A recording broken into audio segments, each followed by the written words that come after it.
Welcome to Wrong Time Watch. My name is Kevin, and today we're looking at the Vario 1945 A-11S Solar Quartz with the Eagle Gray field watch. Price for this watch is $198. It is a solar quartz, so what I'm pointing to in the thumbnail is there's a transparent disc around the perimeter of the watch. And what that does is that projects sunlight or carries sunlight down to the solar panel. It's not really a solar panel, but it's a solar ring that goes around the perimeter of the watch. And this watch is solar powered, so that's how it gets the light. I think that's pretty unique. I've not seen that before, especially not on a micro brand. Your typical, oops, that's not the watch. Let's say my typical quartz watch. This is the watch I was wearing today.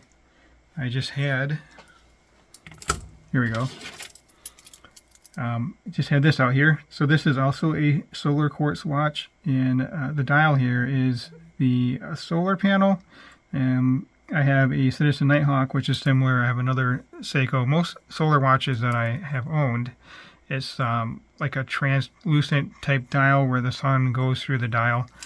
So this watch is different than that. It has the ring around here, which again gathers the light and sends it to that solar panel, we'll call it there. So anyway, we have sapphire crystal with AR coating on the underside. We have a textured dial here. Hopefully you can see that through the camera. Yeah, it looks like you can see it pretty good. Kind of a sand textured dial. You also get a look at that, I'll call it a ghosted logo.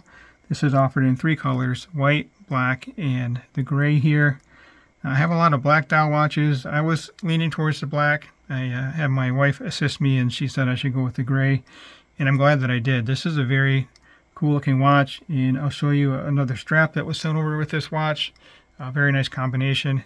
Speaking of the strap, this is a Cordura Recore strap, which is a durable fabric made from reclaimed post-industrial waste materials that have been recycled into this strap. It's water, not necessarily water resistant, but you can use it in the water without issue. We do have these reinforced rings here, so definitely more durable than a leather strap. But the leather strap they sent over, which I'll show in a moment, is a very nice match for this watch. This company, Vario, they do a lot to be sustainably minded. They do a lot for the community. They help blind folks over in Singapore, I believe. So very nice company to work with and purchase products from. They have the crane on here on the back, which is, let's see, Sadako Sasaki was a young girl in 1943. She was born in 1943. 45 nuclear bombs or atom bombs were dropped on Japan, and she was affected by that. She ended up dying, I think, 10 years after that. But she made 1,000 origami cranes. So again, a very socially minded company here. So I will leave a couple of links in the description. I'll leave a Wikipedia article for this young lady that passed a long time ago, and also some more information about the company and the movement. So check the video description. I'll have a lot of information down there. Back into the watch here, we do have WWII Lume, which is applied to the hands. Well, not to the second hand, which is a little discs there. That's also a little hint here that this company does. So that is a representation of the shift away from tools of war. This is modeled after a World War II field watch. So kind of their little design element here to show that this is no longer a tool of war. So another neat touch. But anyway, WWII to the hour hand and minute hand, and then to all of the printed indices here, the 1 through 12, the Arabics, the minute track, and anything else on here is not loomed. We'll see the loom at the end of the video here. So back to the movement, it is a Miyota 2170 solar quartz, which runs for 4 months on a full charge. They also recommend leaving this watch out in the sunlight if you're not going to wear it. don't put it away in a watch box because it will need to then be recharged. And I have a handful of solar watches, and all the time they're I'll say they're dying on me. You can recharge them, it just sometimes they may not come back. So keep it in the sunlight if you can, if you're not wearing it. Put it in a window, keep it on the desk or whatever. 316L stainless steel, brushed and polished case. It's mostly brushed. We do have a polished edge on the bezel here, and then a polished chamfered edge on the case. We do have drilled lugs, which is a nice touch for changing straps in and out. This watch could be used with many different straps. I'll do a strap show with this watch. I have some more Vario straps around here somewhere. I need to find them. I think my wife's borrowing some of them, but we'll do a strap show on this watch in the near future. But nice thing about these straps, they do have quick release pins, so very easy to change the straps in and out. Push-pull signed crown. There's the V on there for Vario. No date, so pull it out, and the second hand has stopped. Second disc here, seconds disc. Push it back in, and it'll start ticking again.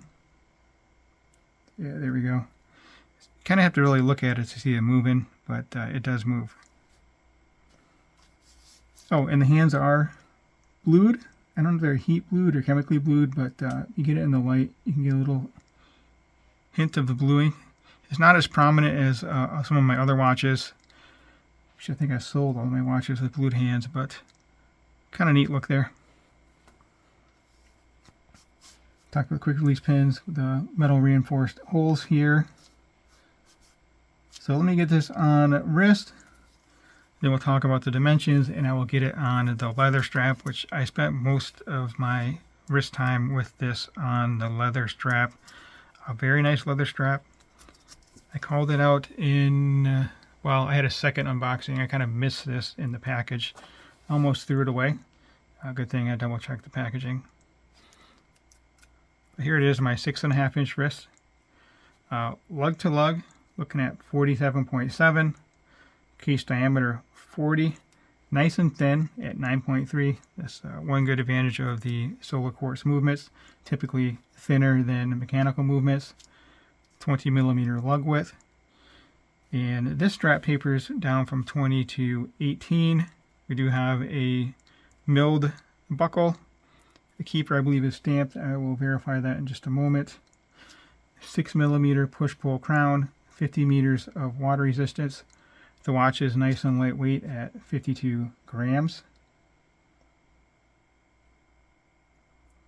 So let's get this off wrist. Let's check the tang. I believe it's stamped. Yeah, that's a stamped tang there. Not a big deal either way. It looks like you should be able to change this out onto a different strap if you wanted to. So this is the strap they sent over, and I had called it out as Epson leather strap originally in my second unboxing video. And then I said, well, maybe it's not because it said genuine Italian leather, but this is an Epson leather strap. I'll leave a link to it in the video description. $42 for this strap. If you haven't experienced Epson leather yet, you really should. It doesn't need to be broken in. It feels already broken in. I believe it also increases the water resistance somewhat. It doesn't indicate that on their website, but some of the other Epson leather straps I've seen indicate they're somewhat more water resistant. Super comfortable. I believe this is the royal blue color, and then the stitching is kind of a cream color or an off-white, maybe even kind of like a gold. It's a neat looking color. It's almost like a vintage looking cream off-white color. Not so good with the colors, but it looks good, and it really goes well with this gray dial. So let's demonstrate the quick release pins here. Should take just a moment to get these off and on. Very nice straps. If you do purchase one of these watches, I would recommend getting an Epson leather strap. $42 seems very fair to me. I haven't looked into it a ton, but I think it's a good price. And you have this graining, this tight graining as well. Very nice look. So let me know which strap you prefer. The Epson leather strap, which gives it more of a kind of a dress watch look, or the Cordura strap, which gives it more of a tool watch look. Man, look at those holes. They lined up perfectly. That's pretty neat. So I prefer this strap. This is more comfortable. This one, I think it'll need, it doesn't really need that much break-in, but I think it would help it feel a little more comfortable. But both straps are nice. So we have a stamped buckle and a stamped tang here. This does have more taper as well, which adds to comfort on wrist, 20 down to 16. So let's tighten this down. I'm really happy they sent this strap over. The watch as well. I did not pay for the watch or the strap. I will try to remember to mark this video as a paid promotion. But let me know what you think about the price as well. $198.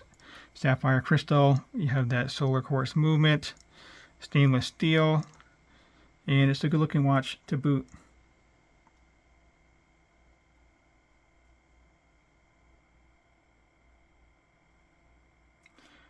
All right, let's check out the Lume here, and then I need to make a mental note to do a strap show here in the future. I'll have to get a handful of straps, and we'll check this thing out in a few straps in the future.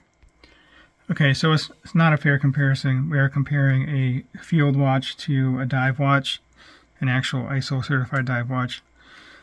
But here's the Lume. The handset's actually quite nice on the 1945 here on the left. The printed indices, the Arabics, are fairly quickly dying out, but you can still see the handset quite well. But of course, overall, the Lume is better on the Seiko SKX. So just a quick look at the Lume. And that will conclude this video. As always, thank you for your time, and thank you for watching.